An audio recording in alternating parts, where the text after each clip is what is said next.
गीता जी का 13वां अध्याय। अर्जुन भगवान श्री कृष्ण से प्रश्न करता है, हे प्रभु, प्रकृति किसे कहते हैं, पुरुष किसे कहते हैं, किसको क्षेत्र और क्षेत्र कहते हैं, ज्ञान और क्षेत्र किसे कहते हैं, इनको कहिए। श्री कृष्ण बोले, हे कुतय, यह शरीर क्षेत्र कहलाता है, इसको जानने वाला जो क्षेत्रज्ञ कहते हैं। संपूर्ण क्षेत्र में क्षेत्रज्ञ मुझको जान। क्षेत्र और क्षेत्रज्ञ का जो ज्ञान है, मेरे मत से वही ज्ञान है। यह क्षेत्र कैसे रूप का है, उसमें कौन विचार करते हैं, उनकी उत्पत्ति किस प्रकार हुई और क्षेत्रज्ञ का क्या प्रभाव है, इत्यादि बातें संक्षेप में कहता हूँ, सुनो। अनेक ऋषियों ने अनेक प्रकार के छंदों में इसको बताया है। वेदों ने पृथक पृथक वर्णन किया है और हेतु वाले ब्रह्मा सूत्र पदों को करके भी यह ज्ञान निश्चय किया गया है। पंच महाभूत पृथ्वी, जल, अग्नि, वायु, आकाश, अहंकार, बुद्धि, अव्यक्त कृति, 10 इंद्रियों, मन तथा 5 इंद्रियों के विषय तथा इच्छा, द्वेष, सुख, दुख, संतान, चेतन, धृति, इनके समूह। संक्षेप में क्षेत्र और क्षेत्रज्ञ के यही विकार हैं।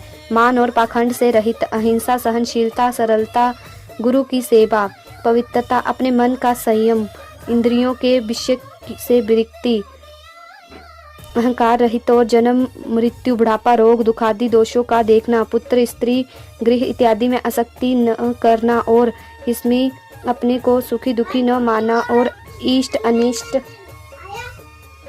प्राप्ति में हर्ष विषाद रहित रहना, अन्याय भाव से मेरी अनंत भक्ति, एकांत में रहना, जन समूह में रहने से विराग, सदा स्मरण रखना कि मैं परमात्मा का ही अंश हूँ, ज्ञान प्राप्ति के उद्देश्य मोक्ष को सबसे श्रेष्ठ मानना, इसे ही ज्ञान कहते हैं। इससे जो भिन्न है वह अज्ञान है। अब यज्ञ का सर्व रूप वर्णन करते हैं। जिसको जानकर मनुष्य मोक्ष को प्राप्त होता है, वह आदि रहित, बड़े से बड़ा, अकथनीय होने से न सत्य ही कहा जाता है और न असत्य ही कहा जाता है। सब और उसके हाथ और चरण हैं, सब और नेत्र, सिर और मुख हैं और कान हैं। वही जगत में सब को घेरे हुए स्थित है। वह सब इंद्रियों के गुणों का प्रकाश है, सब इंद्रियों से रहित है, जिसको किसी से आसक्ति नहीं है, पर जो सब का आधार है। आप निर्गुण हैं, पर सब गुणों को भोगता है, जो भूतों के बाहर भीतर है, जो चराचर है और अजर अमर है, जो अति सूक्ष्म है, जो दूर और निकट भी है, जिसके विभाग नहीं होते, पर जो जिन जिन भूतों से विभक्त समान रहता है, समस्त भूतों का पालन, नाश और उत्पन्न करने वाला वही ज्ञेय है। वह अंधकार से परे ज्योतिष्मान पदार्थों को ज्योति देता है। वही ज्ञान जानने योग्य पदार्थ ज्ञान के द्वारा जानने के योग्य सब के हृदय में वास करता है। इसी प्रकार क्षेत्र, ज्ञान और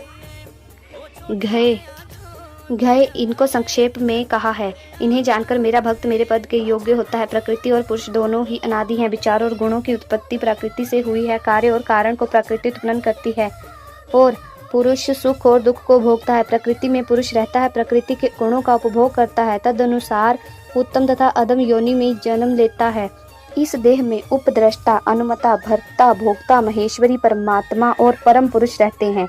इस प्रकार गुणों के साथ प्रकृति और पुरुष को जो जानता है, उसका रहन सहन चाहे जैसा हो, फिर नहीं जन्मता।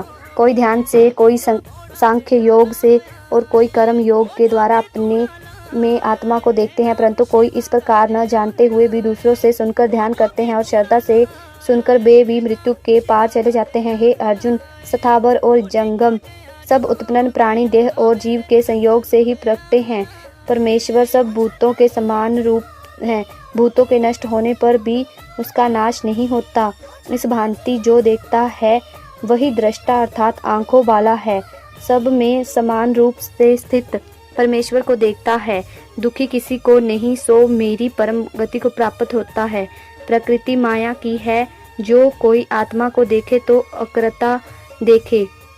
जब वह भिन्न भिन्न भूतों को परमेश्वर के बीच एक रूप देखता है और उसी से उसका विस्तार देखता है, तब ब्रह्मा को प्राप्त होता है। हे कुंती नंदन, अनादि और निर्गुण होने से परमेश्वर अवयव है। इस शरीर में आत्मा वास करता है, कुछ कर्म नहीं करता, निर्लेप सब देह में वास करता है। जैसे आकाश सर्वव्यापी होने पर भी किसी से मिलता नहीं, उसी भांति देह में सर्वव्यापी आत्मा भी इससे लिप्त नहीं होता। हे भारत, जैसे एक ही सूर्य समस्त लोक को प्रकाशित करता है, वैसे ही क्षेत्रज्ञ समस्त क्षेत्र को प्रकाशित करता है। जो लोग ज्ञान दृष्टि से क्षेत्र और क्षेत्रज्ञ का वेद तथा भूतों की प्रकृति देखकर मोक्ष का उपाय जान लेते हैं, वे परम पद को पाते हैं, इसमें कोई संदेह नहीं। जय श्री कृष्ण।